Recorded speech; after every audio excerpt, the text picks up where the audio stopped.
Bismillahirrahmanirrahim. Assalamualaikum warahmatullahi wabarakatuh. Waalaikumsalam warahmatullahi wabarakatuh. Oke, alhamdulillah hari ini bisa dikumpulkan. Semoga kalian tetap sehat.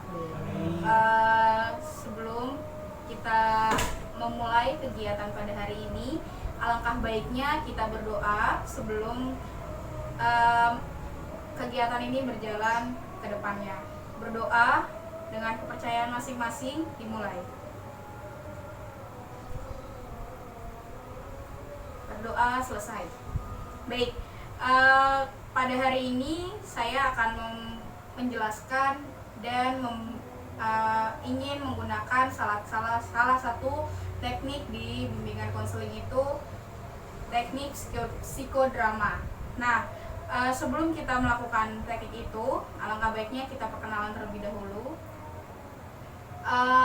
Saya Putri Fatia, yang biasa dipanggil Fatia. Saya dari Universitas Indraprasta PGRI Jakarta.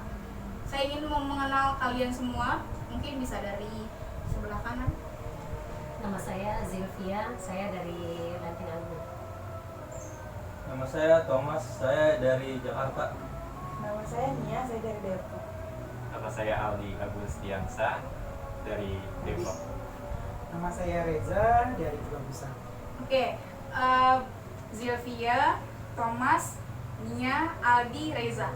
Oke, baik. Kita sudah berkenalan.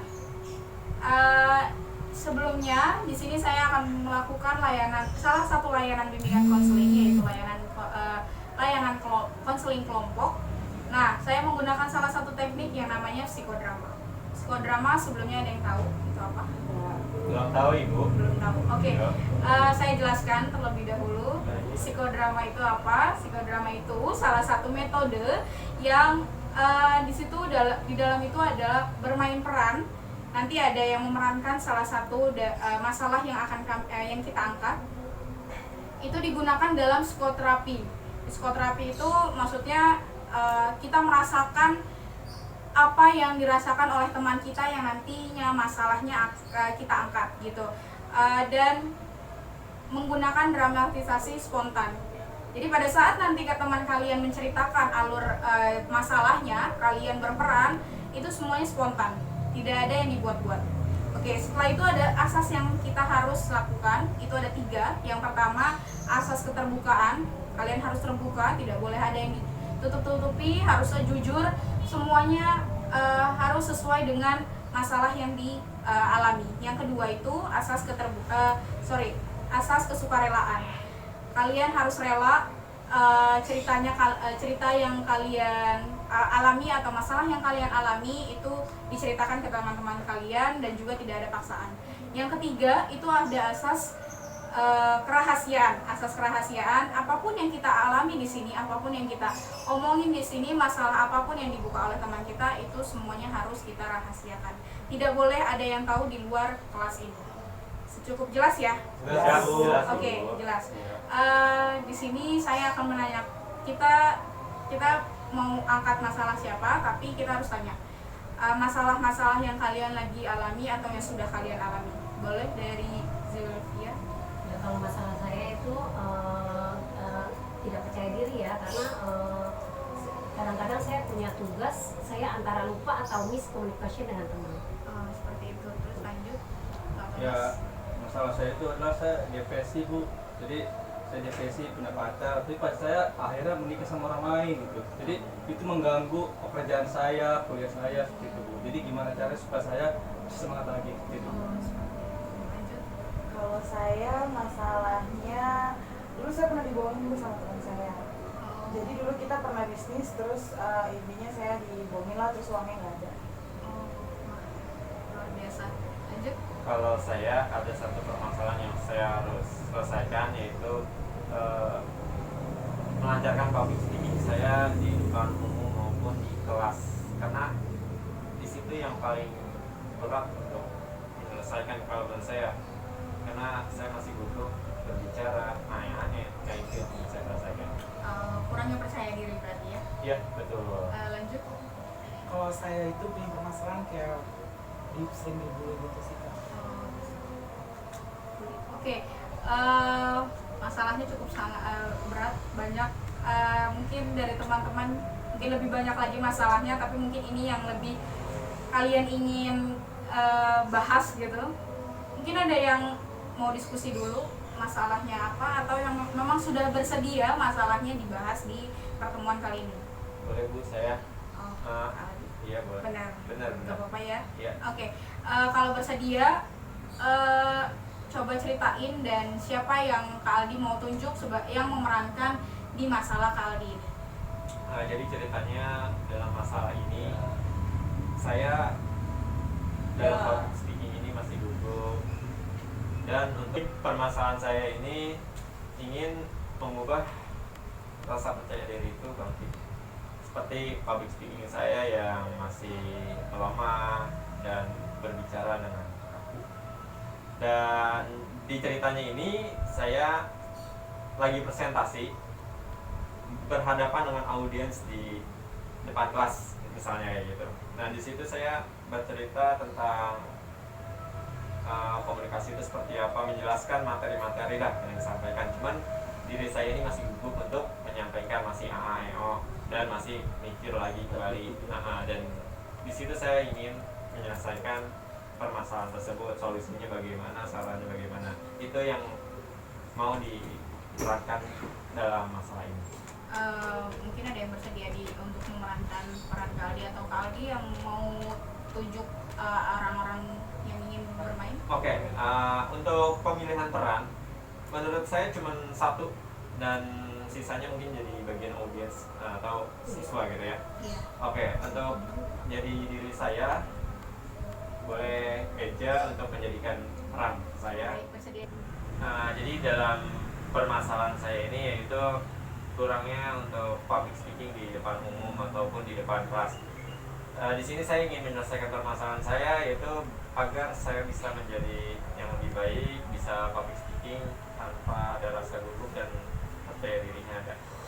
Dan di sini peran yang dimainkan yaitu hanya satu dari diri saya, mengekspresikan bagaimana saya tuh gugup seperti apa dalam presentasi itu, dan sisanya dari anggota ini yaitu sebagai audiens, dimana audiens ini sebagai siswa, dan peran Aldi ini dia sedang presentasi. Itu mungkin yang dapat saya sampaikan untuk permasalahan saya dalam memainkan peran. Berarti di sini yang ditunjuk oleh Kak Aldi itu Kak Reza, Iya. untuk sebagai Kak Aldi, yang lainnya ada satu orang sebagai penonton, dua orangnya berarti sebagai audiens yang memperhatikan Kak Aldi berbicara. Ya betul. Oke, sekarang kita mulai Iya. Boleh. psikodrama ini. Oke, Ya. baik. Hai teman-teman semuanya, selamat sore. Assalamualaikum warahmatullahi wabarakatuh. Salam. Saya Aldi Agustiansa ingin mempresentasikan mata kuliah kewirausahaan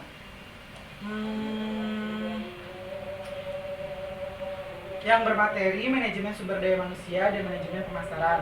Jadi di sini saya akan membahas materi tersebut. Sebelumnya ada yang tahu nggak teman-teman semua tentang manajemen sumber daya manusia? Enggak. Belum. Tahu apa sih? Lama nih. Iya, baru pulang nih. Jadi sumber daya adalah segala sesuatu yang merupakan aset perusahaan untuk mencapai tujuannya. Sumber daya yang dimiliki perusahaan dapat dikategorikan atas 4 tipe sumber daya, seperti finansial, fisik, manusia, dan kemampuan teknologinya.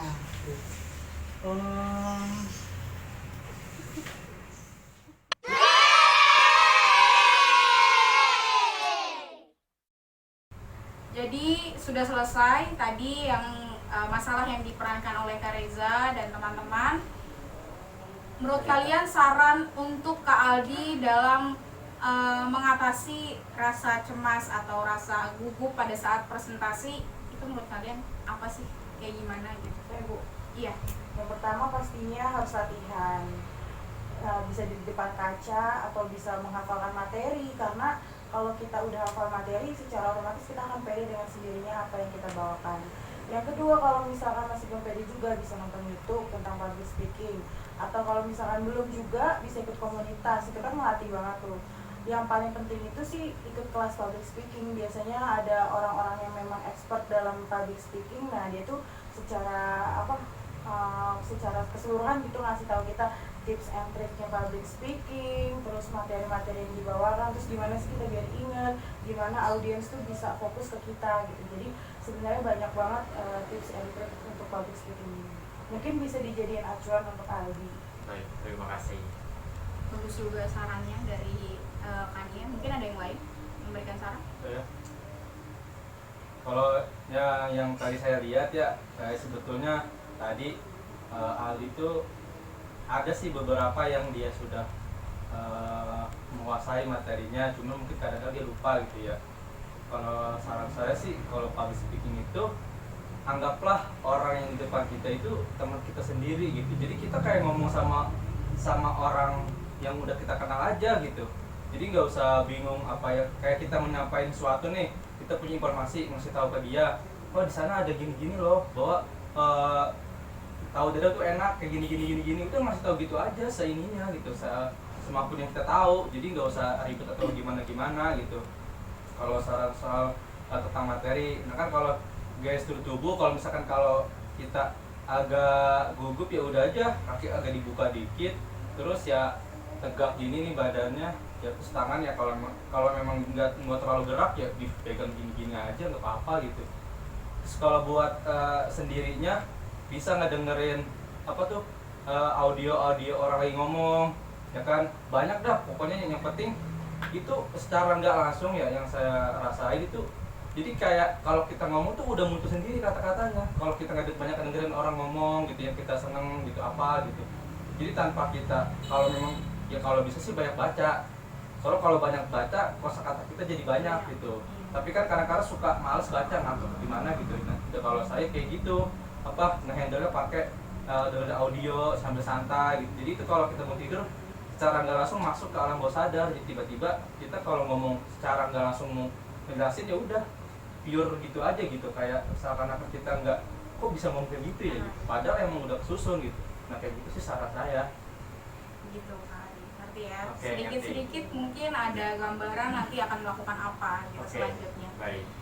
Terima kasih untuk Mbak Nia dan Pak Thomas sudah memberikan tips dan saran bagaimana cara melakukan public speaking dengan baik. Mungkin di suatu saat nanti atau di lain waktu saya akan mencoba oleh saran-saran dari Mbak Usnia dan Bapak Thomas. Terima kasih sebelumnya sudah memberikan saran. Semoga saya bisa dapat percaya diri kembali. Iya, oke, amin. Sudah jelas semuanya, sudah ada kesimpulan, sudah ada saran. Kak Aldinya pun sudah ada gambaran nanti akan melakukan apa.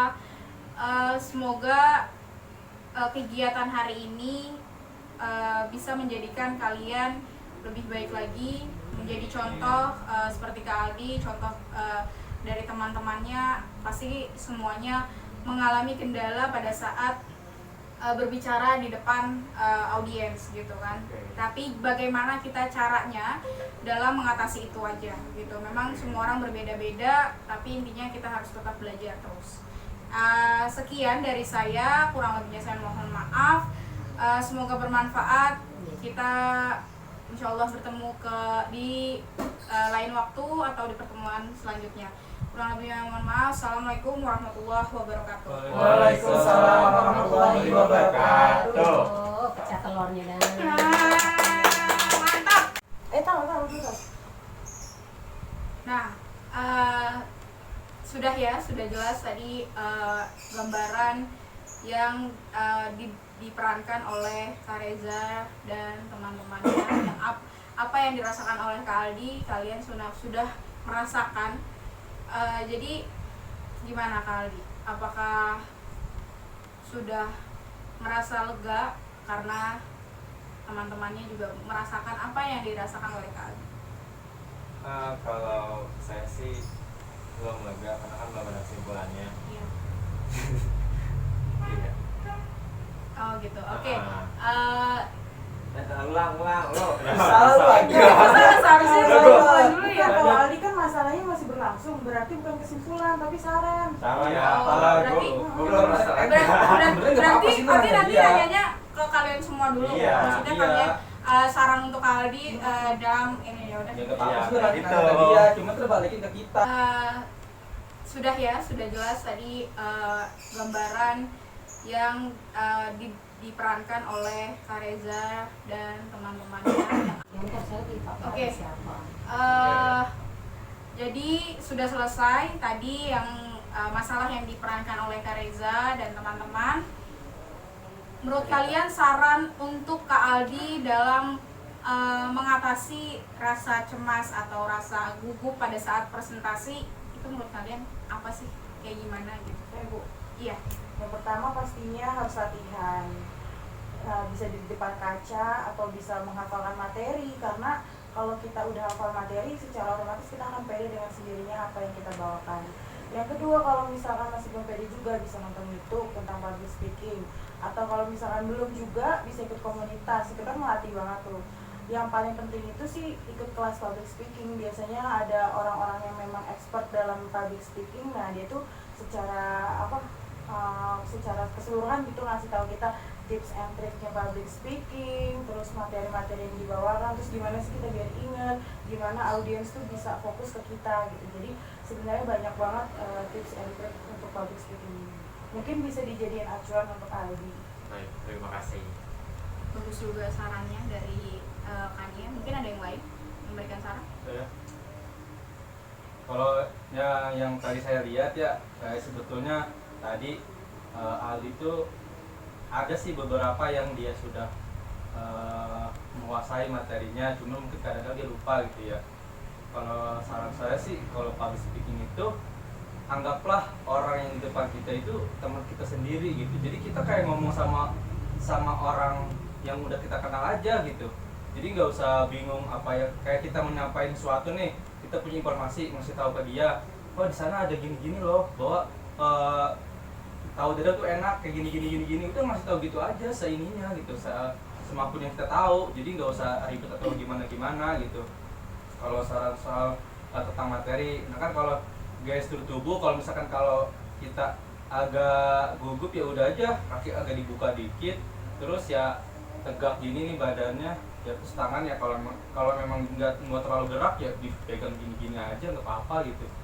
Terus kalau buat sendirinya bisa ngedengerin apa tuh audio orang lagi ngomong, ya kan banyak dah pokoknya. Yang penting itu secara nggak langsung ya, yang saya rasain itu jadi kayak kalau kita ngomong tuh udah muncul sendiri kata-katanya. Kalau kita nggak banyak dengerin orang ngomong gitu yang kita seneng gitu apa gitu, jadi tanpa kita, kalau memang ya kalau bisa sih banyak baca.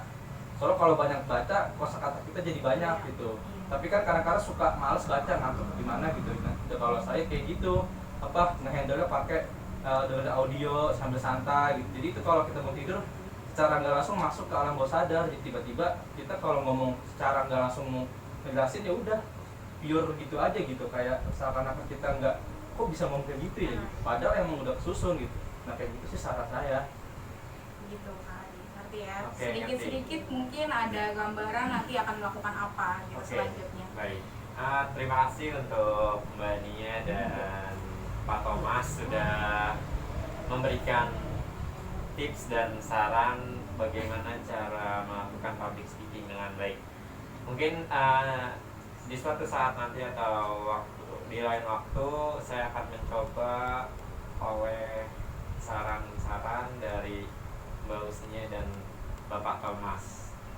Terima kasih sebelumnya sudah memberikan saran. Semoga saya bisa dapat percaya diri kembali.